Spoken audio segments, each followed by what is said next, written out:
Maliaki pasal 3 ayat 8 sampai ayat 12. Bolehkah manusia menipu Allah? Namun kamu menipu aku. Tetapi kamu berkata, dengan cara bagaimanakah kami menipu engkau? Mengenai persembahan persepuluhan dan persembahan khusus. Kamu telah kena kutuk, tetapi kamu masih menipu aku. Ya, kamu seluruh bangsa. Bawalah seluruh persembahan persepuluhan itu ke dalam rumah perbendaharaan, supaya ada persediaan makanan di rumahku, dan ujilah aku, firman Tuhan semesta alam, apakah aku tidak membukakan bagimu tingkap-tingkap langit dan mencurahkan berkat kepadamu sampai berkelimpahan? Aku akan menghardik bagimu belalang pelahap, supaya jangan dihabisinya hasil tanahmu, dan supaya jangan pohon anggur di padang tidak berbuah bagimu, firman Tuhan semesta alam. Maka segala bangsa akan menyebut kamu berbahagia, sebab kamu ini akan menjadi negeri kesukaan, firman Tuhan semesta alam. Mejua-jua kita kerina. Haleluya. Saudara-saudara, ayat yang kita baca itu bicara tentang dua jenis persembahan. Persembahan persepuluhan dan persembahan khusus. Persembahan persepuluhan sudah terjadi jauh sebelum Tuhan memberi hukum Taurat kepada orang Israel, di mana tercatat dalam Kejadian pasal 14 ayat 20, ketika Abram memberi persembahan persepuluhan kepada Melkisedek, imam Allah yang maha tinggi. Ketika Abram pulang perang, ingin menyelamatkan Lot dan keluarganya, dia punya hak merampas semua harta kekayaan orang yang kalah. Itu hukum perang di zaman itu. Siapa yang kalah, seluruh harta miliknya menjadi milik pemenang. Jadi Abraham dapat semua, seluruh harta kekayaan orang-orang yang kalah. Nah, waktu dia disongsong oleh Raja Salem namanya Melkisedek, Abraham menyerahkan 1/10 dari semua yang dia dapatkan. Itu namanya hasil rampasan perang. Apa pesan moralnya buat kita? Abraham memberi 1/10 dari hasil rampasan. Dan itu hukum yang berlaku di zaman itu. Jangan sampai kita tiru, kita beri persembahan ke gereja dong. Dari apa? Hasil judi, hasil manipulasi, hasil kamuflase, hasil tipu sana tipu sini. Itu tidak benar. Zaman itu berbeda, karena itu hukum perang. Yang kedua, sebelum hukum Taurat diberikan di Sinai, dalam Kejadian 28, Yakub, cucunya Abraham, berdoa, dia bermimpi, dia melihat pintu gerbang sorga, malaikat naik turun. Kemudian dia mendirikan sebuah mezbah dan dia bernasar. Dalam Kejadian 28 ayat 20 sampai 22.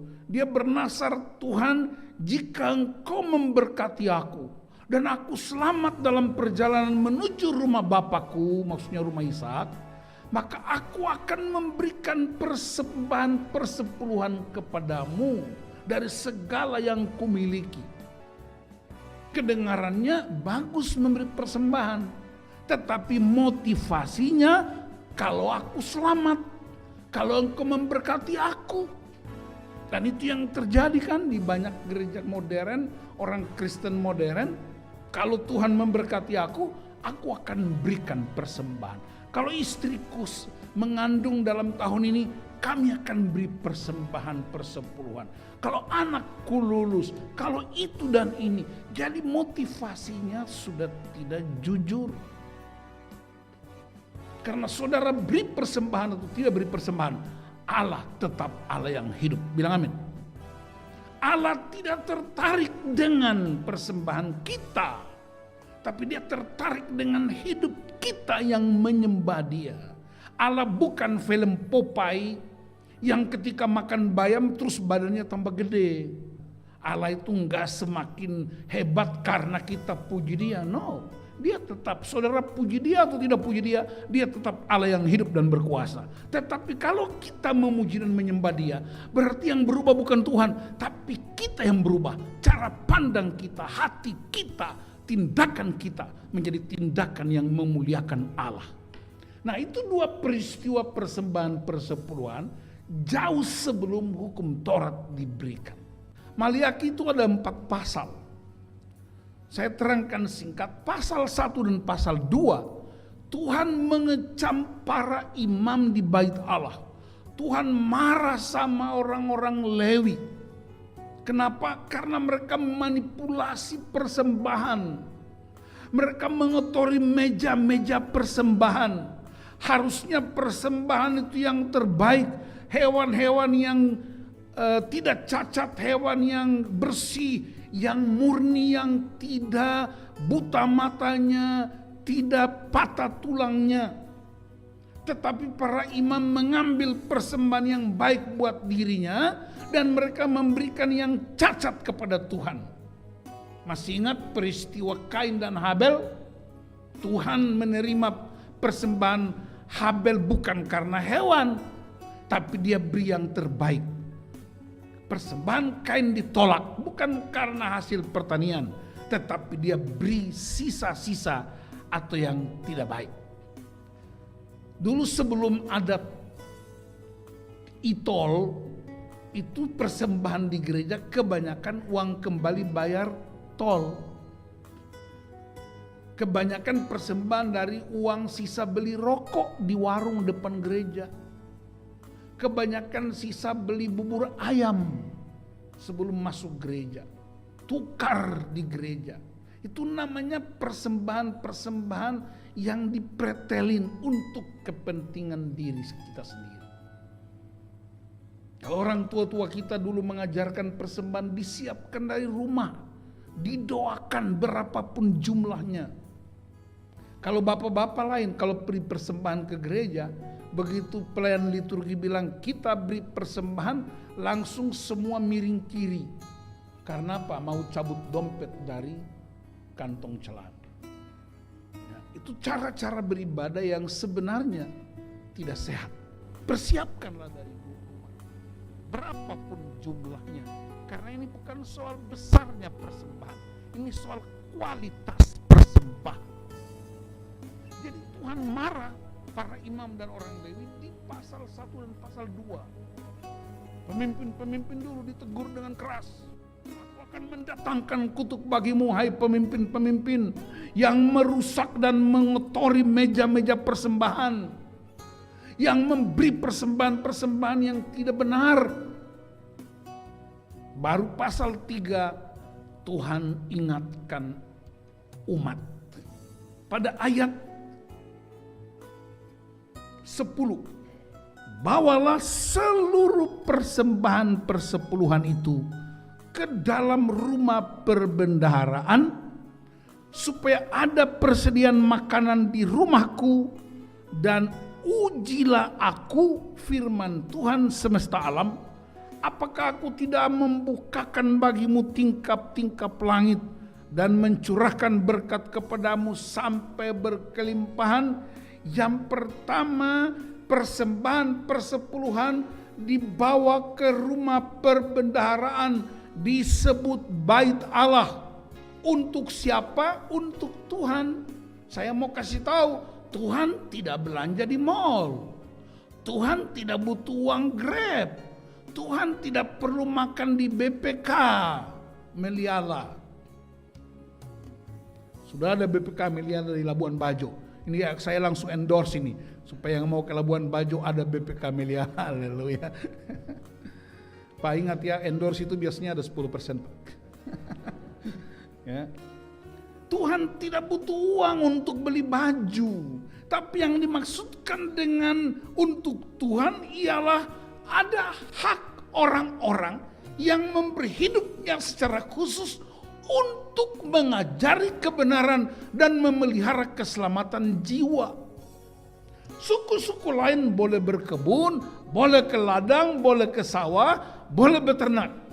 Tapi suku yang satu ini dikhususkan Tuhan untuk menjaga ritual ibadah, memelihara iman umat, mengajarkan kebenaran, dan mempersembahkan korban kepada Tuhan sebagai puji-pujian umat. Dan suku itu bernama suku Lewi. Kemudian mereka anak cucunya menjadi imam. Dan di antara mereka juga ada yang tidak benar hidupnya. Tuhan tegur dengan keras. Tidak hanya para imam mendapatkan persembahan-persembahan itu, tetapi ada pihak lain namanya para janda, anak-anak yatim piatu, dan orang-orang asing yang ada di dalam komunitas.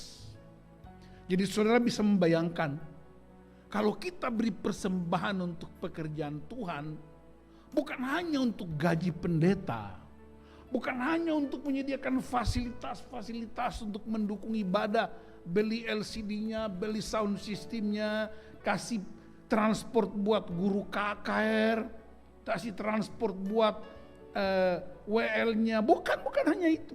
Tetapi ada orang-orang yang berkekurangan, para janda yang terbatas pekerjaannya, mereka tidak bisa mendapatkan lebih.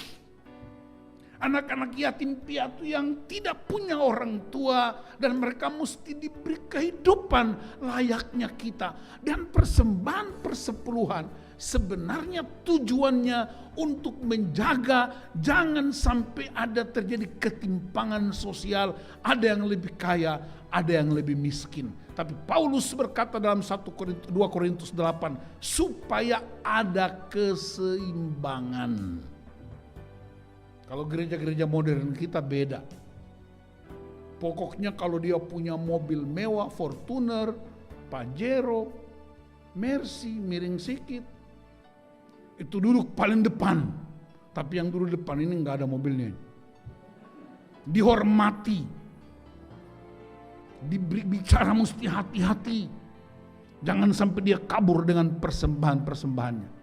Tapi kalau anggota jemaat yang cuma naik motor butut, dia cuma jalan kaki, ya udahlah pokoknya kalian lampiran-lampiran pelengkap saja.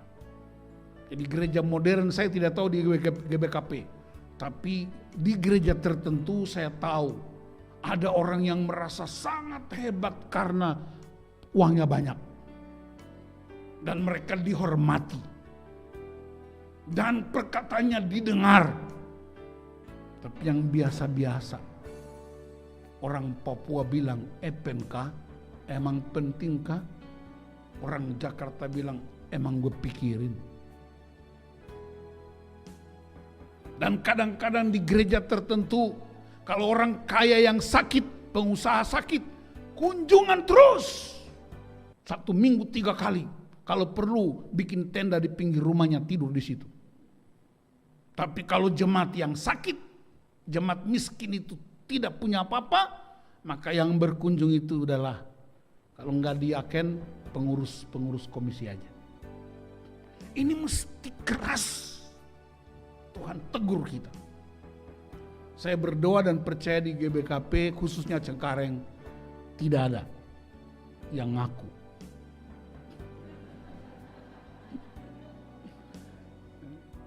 Nah, saudara-saudara, perhatikan, jadi persembahan itu dibawa kemana? Bukan buat pendeta.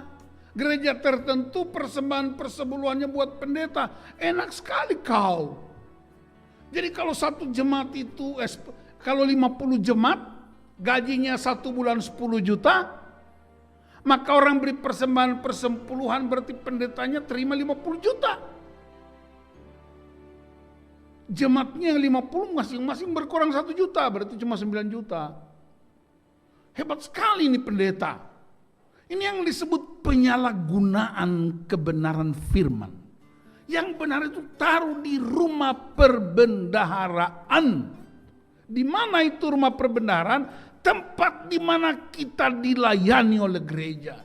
Tempat di mana engkau dengar firman, tempat di mana engkau didoakan, tempat di mana engkau ikut katekesasi, tempat di mana engkau mengalami di gereja perjamuan kudus, mengalami touch jiwamu oleh hamba-hamba Tuhan yang bertugas di gereja. Boleh nggak persembahan persepuluhan saya arahkan kepada orang miskin? No, itu taruh di persembahan gereja. Yang kepada orang miskin Anda bikin sendiri, jangan pisah-pisah, karena 10% itu milik Tuhan. Kalau beri persembahan persepuluhan, belum kasih apa-apa buat Tuhan, baru kembalikan hak Tuhan. Saya ingat ada 3 orang pria yang bertobat, terima Tuhan Yesus. 3-tiganya kawan baik, 1 dari Cina, 1 dari Arab, 1 lagi dari Yahudi. Lalu pendeta menerangkan tentang beri persembahan buat Tuhan. Suatu ketika 3 orang ini ketemu pendeta, lalu mereka bikin presentasi. Yang pria yang dari Cina, pendeta tanya, bagaimana kamu beri persembahan buat Tuhan? Dia bilang begini, pendeta, saya punya uang banyak, saya pegang di tangan saya. Kemudian saya garis lurus, garis di tanah, bagi 2. Kebetulan angin sebelah kanan bertiup. Lalu dia bilang begini, Tuhan, saya mau buang uang ini ke atas. Yang jatuh di sebelah kanan buat Tuhan, yang jatuh di sebelah kiri punyaku. Hari itu angin bertiup dari kanan ke kiri. Jadi waktu dia buang uang ke atas, uangnya jatuh, kebanyakan jatuh ke sebelah kiri, yang di kanan sedikit. Jadi yang kiri buat dia. Itu pria Cina. Pria Arabnya muncul, kalau saya lain. Dia berdiri di tanah, di tengah-tengah, kemudian dia bikin lingkaran di kakinya. Lingkaran sebesar tempat berdirinya. Lalu dia mundur, kemudian dia bilang, Tuhan, aku buang uang ini ke atas. Yang jatuh di dalam lingkaran punya Tuhan. Yang di luar lingkaran punya aku. Dia buang ke atas dan uangnya semua jatuh di luar lingkaran. Cuma ada 1-2 lembar yang jatuh dalam lingkaran. Itu pria Arab. Pria Yahudi maju. Dia ambil uangnya lalu dia bilang, Tuhan, aku buang uang ini semua ke atas. Yang ke atas punya Tuhan, yang ke bawah punya aku. Jadi rupanya orang Yahudi ini jauh lebih hebat. Pak Rudi mau tiru mana? Cina, Arab, atau Yahudi? Ya. Jadi orang membuat strategi-strategi. Alkitab sudah bilang. Pertanyaannya sekarang, boleh nggak kita bayar 10% buat pekerjaan Tuhan? Sangat boleh, bahkan lebih. Karena hidup itu hanya sementara. Tetapi bagaimana kita beri persembahan persepuluhan? Ayat ini berkata, ujilah aku. Berarti Tuhan ingin supaya kau buktikan bahwa tanpa engkau memberi persembahan pun Tuhan tetap memberkati engkau. Apalagi kalau engkau memberi persembahan untuk menolong orang-orang yang membutuhkannya. Dan Yesus berkata suatu ketika aku lapar engkau memberi aku makan, ketika aku haus engkau memberi aku minum, ketika aku telanjang engkau memberi aku pakaian, ketika aku sakit engkau mengunjungi aku, ketika aku di penjara engkau melawat aku, ketika aku orang asing engkau memberi tumpangan kepadaku. Itu yang kemudian disebut kepedulian agung. Lalu orang-orang bertanya, kapan kami lakukan? Engkau melakukan bagi saudaraku yang paling hina ini, engkau sudah melakukannya bagiku. Jadi Bapak Ibu perhatikan, persembahan kita di gereja bukan supaya saldo kita bertambah, tetapi di sana ada hak mereka yang Tuhan persiapkan. Tuhan adil, Tuhan mau melalui umatnya, anak-anaknya yang berkelebihan, tolong yang berkekurangan, dan yang berkekurangan jangan jual kemiskinanmu, tapi juga bekerja, berjuang untuk hidup dan tidak bergantung sepenuhnya kepada orang lain. Sebab hukum dagang berlaku, orang kaya suka menindas orang miskin, dan orang miskin selalu terikat dan tergantung kepada orang kaya. Itu sebabnya firman Tuhan mengajarkan kita menjadi tubuh Kristus yang sehat, saling membantu, saling menopang, dan saling.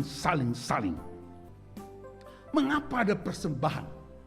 Yang pertama, orang yang memberi persembahan di gereja atau di apa saja, khususnya dalam pekerjaan Tuhan, dia sadar sesungguhnya bahwa Allah adalah pencipta, Allah adalah pemilik utama, Allah adalah penguasa, adalah pengendali dunia dan segala isinya.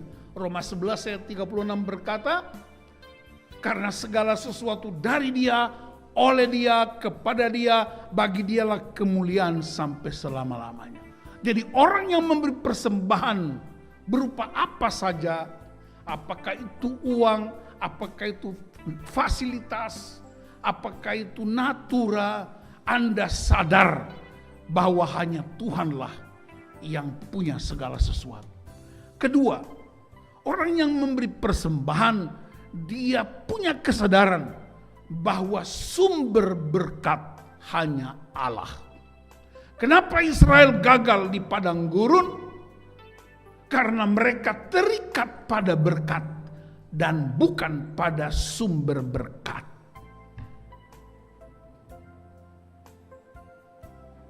Berkat terbatas, tapi sumber berkat itu Allah yang tidak terbatas. Kapan orang datang kepada Tuhan? Hanya ada 3 alasan orang datang kepada Tuhan. Yang pertama, kalau ada masalah. Yang kedua, kalau ada sakit penyakit. Yang ketiga, kalau ada krisis yang melanda. Tapi berkat-berkat kadang-kadang Tuhan tidak penting. Saya masih ingat satu peristiwa di Jakarta kira-kira 20 tahun lalu. Ada 2 anak muda yang bekerja sebagai tukang di sebuah bangunan 18 lantai. Satu tinggal di lantai 18, temannya di lantai dasar. Yang teman yang lantai 18, dia berteriak minta tolong, ada yang diperlukan. Tapi karena angin bawa suaranya, teman di lantai dasar nggak dengar. Lalu pria itu mencari cara bagaimana supaya temannya bisa lihat ke atas. Dia rogoh kantongnya dan dia ketemu uang 100 koin yang tebal.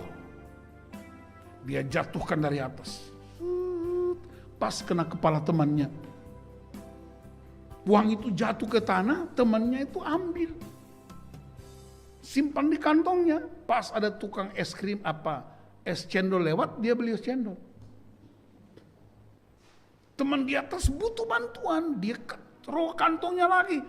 Uang 100 koin tebal itu dia jatuhkan lagi. Kena kepala temannya. Temannya ambil lagi.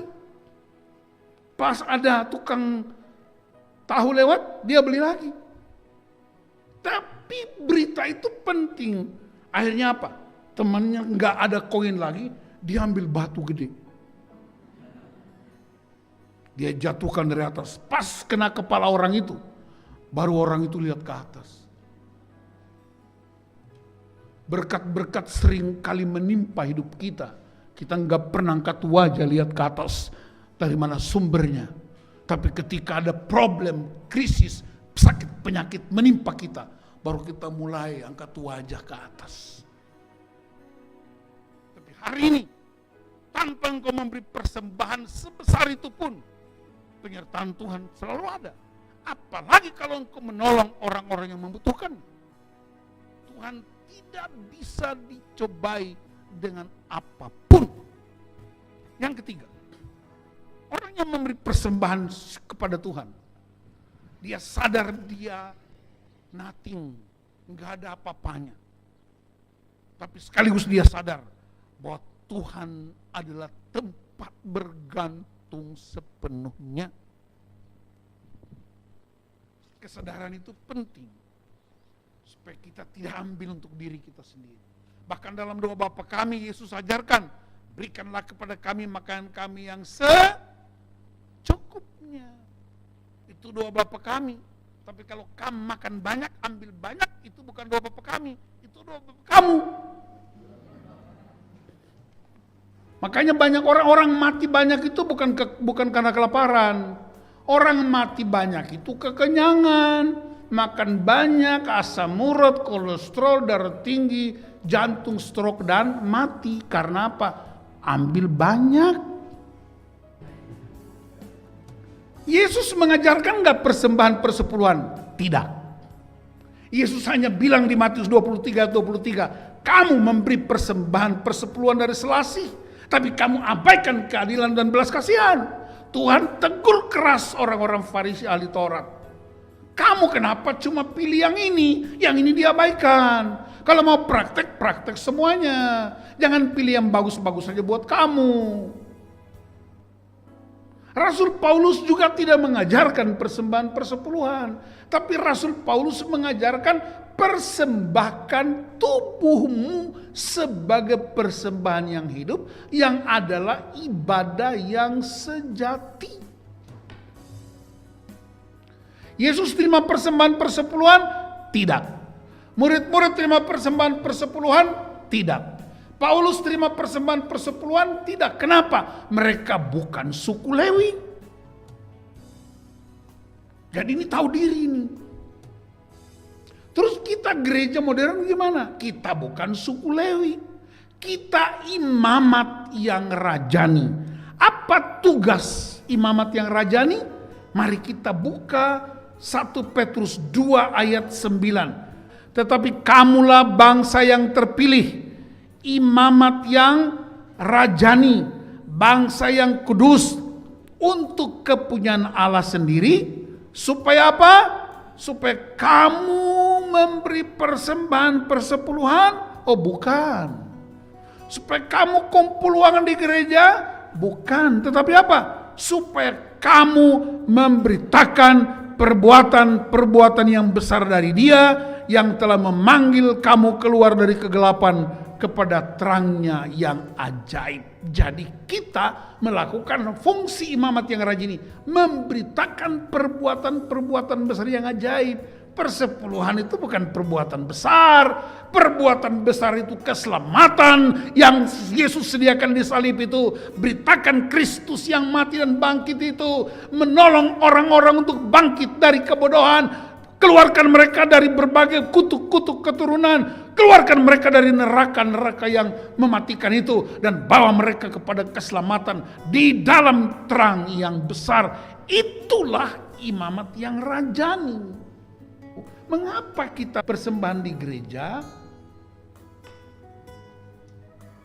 Sebab pusat persembahan yang sempurna, puncak persembahan yang sempurna adalah Kristus di atas kayu salib. Jadi ketika kita beri persembahan di gereja dalam bentuk-bentuk yang sederhana sekalipun, Anda sedang menyadari apa yang aku berikan tidak sebanding dengan yang Tuhan kasih buat hidupku.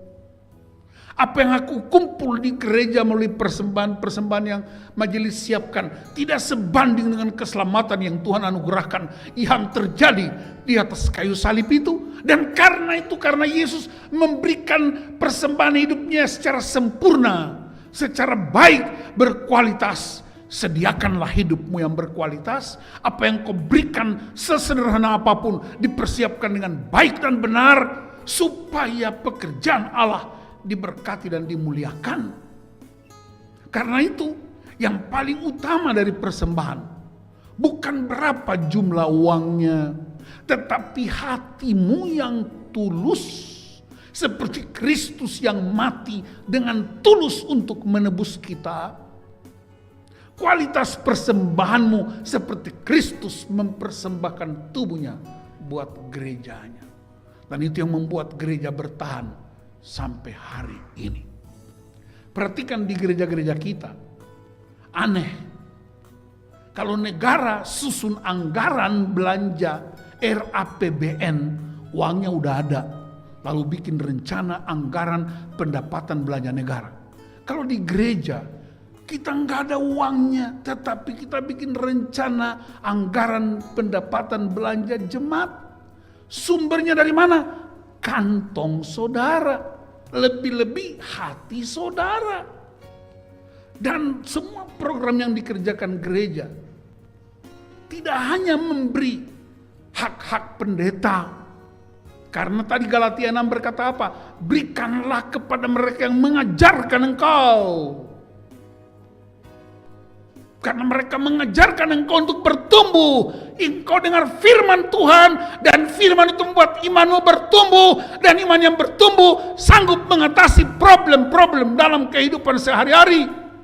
Dan mereka yang mengajarkan itu berhak menerimanya. Tetapi gereja mengaturnya supaya tertib dan disiplin. Gereja membagikan juga kepada orang janda, anak-anak yatim piatu.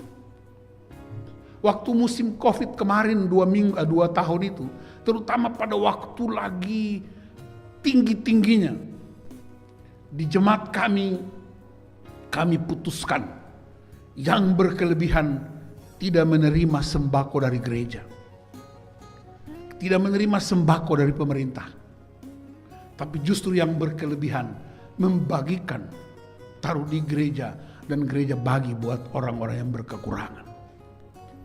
Di gereja tertentu, nggak bisa pendeta. Kita kan bayar persembahan tiap tahun 350.000. Masa aku nggak dapat? Padahal dia berkelebihan. Ini spirit ini mesti dipangkas di gereja. Jadi kalau Anda berkelebihan di gereja, tolak bantuan dari gereja. Kasih buat mereka yang benar-benar tidak punya. Itulah spirit tubuh Kristus yang benar. Tapi juga kalau kasih, diam. Saya ingat ada ayam kampung di Ndokun Siroga. Tahu itu di Kabanjahe. Saya sama Nora pernah di sana 3 hari layani keluarga-keluarga di sana. Ndokun Siroga itu ada ayam kampung. Dia sekali betelor, 1 butir telurnya, 1 aja. Tapi habis betelor, itu 1 kabupaten dengar suaranya. Ribut itu ayam kampungnya itu. Telurnya cuma 1. Tapi berisiknya bukan main. Tapi di kampung saya ini di Kabanjahe nggak ada. Karena nggak ada laut. Di kampung saya di Maluku itu ada penyu. Penyu itu naik ke darat, akhirnya dia gali kubangannya, kemudian dia bertelur. Sekali bertelur 600 butir. Dan hanya Tuhan dan alam yang tahu. Nggak ada satupun tahu. Bertelur banyak, tidak ribut, diam-diam dia menuju ke laut lagi. Ini telur cuma 1, berisiknya bukan main. Coba tanya sama sebelah, kamu kayak penyu atau ayam kampung? Kasih sedikit buat gereja tapi protes majelis terus. Pendeta bagaimana? Pertua bagaimana? Diaken bagaimana? Ketua majelis, ini ayam kampung ini berisik amat. Bikin aja itu ayam gota mah. Tapi ada yang kasih seperti penyu, tidak pernah ribut-ribut. Nah mari kita belajar. Tuhan kan suruh kita belajar dari alam. Belajar dari ular bahkan. Belajar dari merpati, belajar dari semut. Nah hari ini dalam rangka persembahan, belajarlah dari ayam kampung dan penyu. Bagaimana caranya? Jangan makan daging penyu karena kolesterol. Tapi belajar dari cara dia memberi tanpa berisik. Tapi ayam kampung kalau dia banyak berisik, potong dan bikin ayam gota dan makan dia di pesta PJJ.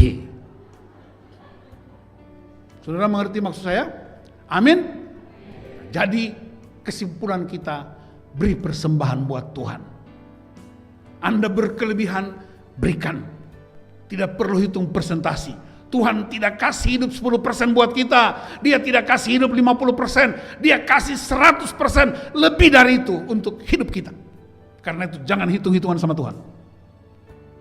Anda yang berkekurangan, bersyukurlah kepada Tuhan. Dan izinkan gereja membantumu tanpa Anda nggak usah gengsi. Banyak orang miskin tapi gengsi, aneh, saya heran. Tapi Anda juga mesti bekerja, berusaha. Apapun yang dikerjakan tanganmu, lakukanlah untuk Tuhan. Amin. Nah, kalau itu yang kita kerjakan, percayalah, Tuhan buka tingkap-tingkap langit. Dia tidak tertarik karena engkau beri 1/10, tapi dia tertarik dengan hatimu yang memenuhi panggilan ilahi, yaitu menolong orang-orang yang membutuhkan pertolongan. Tuhan memberkati kita jadi jemaat yang mandiri. Kalau gereja-gereja dulu yang datang kepada kita sudah menolong kita, mari kita sekarang tolong orang lain. Itulah artinya diberkati untuk memberkati. Sekali lagi, periksa hatimu, periksa kualitas persembahanmu, supaya Tuhan dipermuliakan. GBKP Cengkareng akan menjadi ikon baru bagi masyarakat sekitar, bahwa di tempat ini ada persediaan buat siapa saja yang membutuhkan pertolongan Tuhan. Dan mereka berkata, wow, kami ketemu Tuhan di GBKP Cengkareng. Tuhan Yesus memberkati. Amin.